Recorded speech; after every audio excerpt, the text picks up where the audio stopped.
Red FM বৌদি hotline. এই সঞ্জয়, এই গরমে আর পাচ্ছি না, বিশ্বাস করো। কে বলছো? আমি মমতা বৌদি বলছি। আমি আপনাকে শুধু বৌদি বলেই ডাকবো। তা ডাকো, কিন্তু এই গরমে আমি চুল কাটতে চাই। তাহলে আজ আমার পার্লার আছে।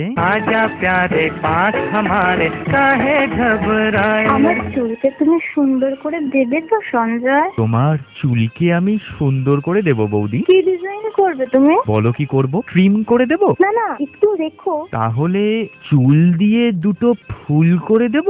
বাহ, দাও, আমার চুলকে ফুল করে দাও। আউট আউট, আস্তে। কি তখন থেকে খচখচ করছো বলো তো? তোমার দাদা হলে এতক্ষণে চুলকে ফুল থেকে ফল বানিয়ে দিত। চাও তো একেবারে। রেড এফএম বৌদি হটলাইন।